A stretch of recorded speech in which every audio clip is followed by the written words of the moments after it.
So, eto, ganito na kadami yung eye drops na nagamit ko na. So, bilangin natin. Eto, 1, 2, 3, 4, 5, 6, 7, 8. Itong dalawang to, same brand lang sila. Chinese eye drop siya. Tapos itong tatlong ito talaga yung legit na galing sa eye clinic kasi nagpa-check up ako sa mata. So, yung first time ko nagpa-check up sa mata, ito yung binigay sa akin. And then, nung naubos itong eye drops na to, nagpa-check up ulit ako, siguro after 2 years, so nagpa-check up ulit ako. And then, ito yung binigay sa akin. Ang problema, hindi siya effective sa akin. So, ang ginawa ko, nagpa-check up ulit ako, pero sa panibagong eye clinic naman, at ito naman yung binigay sa akin ng Opta. The problem is, hindi pa rin sila naging effective sa akin. Kaya nag-search ako sa sarili ko at naghanap talaga ako ng magiging effective sa akin na eye drops. Kaya lang, walang naging effective sa akin. At nung ginamit ko ito, huwag niyo akong gagayahin na, sa totoo lang kahit expired ito. Pero dahil may natitira pang konti, ito yung ginagamit ko pa rin. At dun ko mas na-realize na effective ito sa lahat ng eye drops na nasubukan ko.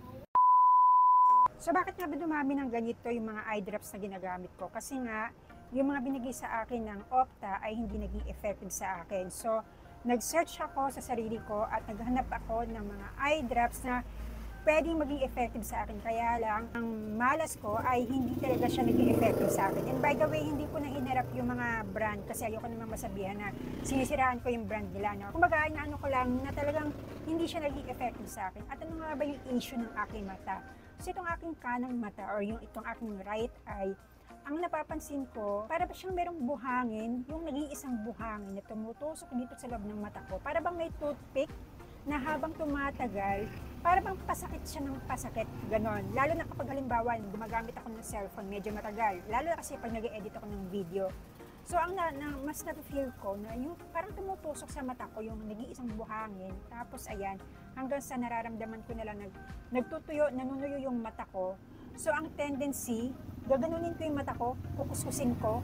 Kasi nga, ang hapdi niya, sa dami ng mga eye drops na nasubukan ko, so ayan, pinapatak ko sa mata. So, ang problema, hindi siya nawawala, hindi gumiginhawa yung pakiramdam ko. And then, ang nagiging solusyon ko lang, gumagamit ako ng aking salamin sa mata. Ito.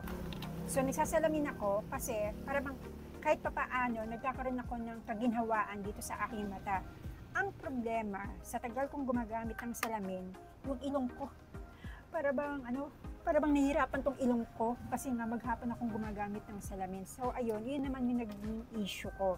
Kaya, ayun, hanggang sa ito yung pinaka-kauna-unahan kong pa-check up sa mata na binigay ng Opta, pero talagang pinaka-effective sa akin. Talagang pinagtsatsagaan ko yung natitira pang pamatak dito, as in talagang literal na ginagamit ko kahit na expired na to. Hanggang sa nitong isang gabi, so nag-search ako, sinearch ko to, basta bigla ko na lang naisip, tingnan yung flyers nito sa loob, kung ano ba yung ingredients na nakalagay dito. At napansin ko na meron itong boric acid na wala yung ibang mga eye drops na ginagamit ko. So hanggang sa sinearch ko kung ano ba yung boric acid. At eto yon. Boric acid ophthalmic for the eyes is used as an eye wash to cleanse or irrigate the eyes. Boric acid provides soothing relief from eye irritation and helps remove pollutants from the eyes such as smog, chlorine, or other chemicals. Tapos hanggang sa meron akong nakitang isang brand na meron siyang boric acid. Tapos nag-search nga ako dito sa TikTok at ito yung sinubukan ko naman ngayon. Itong Eye Glow Boric Acid Plus Borax. Bago ko umorder nito, chinek ko rin kung para saan ba yung borax at ito yon. Borax in eye drops, typically in the form of boric acid, offers several benefits. It acts as a mild antiseptic, helping to slow or prevent the growth of bacteria or fungi. It also functions as a buffering agent, helping to maintain the pH of the eye wash solution.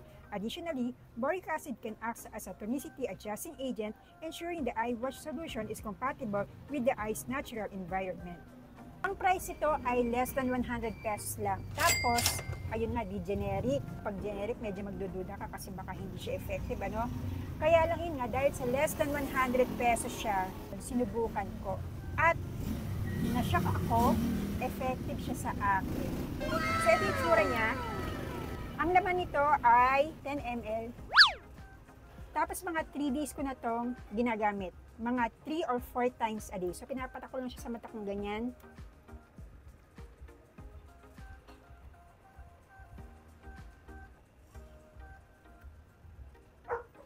That's it. So ano yung akong naramdaman nung ginamit ko ito? Nung pinatak ko sa mata ko, di maya-maya ako nararamdaman ko, medyo mahapdi na. So sabi ko sa sarili ko, nako, ito na naman tayo, na panibagong collection ko na naman dito sa mga eye drops ko, no? Kasi ayan, parang medyo mahapdi na. Tapos sabi ko, nako, wala na naman tong epekto sa mata ko, ganyan. Para bang may hapdi lang, tapos wala na, ganun lang. Pero pagkaraan ng mga ilang oras, doon ko lang unti-unting nararamdaman na para bang yung parang buhangin sa mata ko is parang wala siya, nawawala na siya, ganyan. Kasi dati nga, yun, kapag gumagamit na ako ng eye drops, ang napapansin ko, yung tusok sa mata ko, yung parang buhangin, hindi talaga siya nawawala. Pero this time, nung ginamit ko ito, nung first day ko palang ginamit ito, talagang doon ko naramdaman na medyo nagkakaroon ng ginhawa sa mata ko. Ginamit ko ito Tuesday yata, so ngayon ay Friday. At talagang masasabi ko na sulit itong gamitin kasi wala yung parang tusok, parang buhangin sa mata ko. At ang nakakagulat nga, less than 100 pesos lang ito. Pero grabe, legit effective po siya. So ito yung box niya. At ito yung nasa loob. Ang laman nga niya ay 10 ml. And then actually, nung tinignan ko nga yung mga iba pang ginagamit na eye drops, meron din nga ako nakita na meron din palang boric acid yung mga ibang eye drops na ginagamit ko. At napaisip ako na bakit hindi siya effective sa akin samantalang may boric acid din naman pala yung mga ibang eye drops na ginagamit ko. At sa pag-analyze ko, sa tingin ko lang disclaimer lang, hindi po ako doktor at hindi po ako nagdo-doktor-doktoran dito share ko lang yung experience ko sa paggamit ko nito. Maaaring meron ng boric acid yung mga ibang eye drops, pero dahil sa dami ng ingredients na meron sa eye drops na yon, hindi siya umi-epekto sa akin. Meron nga ditong isang brand ako ng eye drop na medyo may kamahalan. Maraming reviews doon, mga positive reviews.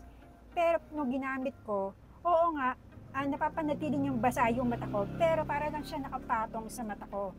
So walang epekto. Hindi katulad nito na medyo mahapdi sa una, pero ang maganda dito, na-absorb ng mata ko itong eye drops na to, itong eye glow, and then at the same time, umi-epekto talaga siya sa mata ko. Pang 4th day ko na ngayon at talaga masasabi ko na as in, finally, meron na rin akong natagpuan, nakita na eye drop na very effective sa mata ko. At ito po siya, eye glow, boric acid plus borax. Less than 100 pesos lamang po ito. Kaya ayan, kung gusto niyo magkaroon ng kaginhawaan sa mata nyo, at na-experience nyo din yung na-experience ko na parang may buhangin sa mata nyo na para bang dry, na lagi na lang mahapdi. Eto, subukan nyo po itong eye glow. Less than 100 pesos lamang po. Kaya ang pahintay nyo, mag-check out lang kayo dito sa ating TikTok shop at i-click nyo ang yellow basket.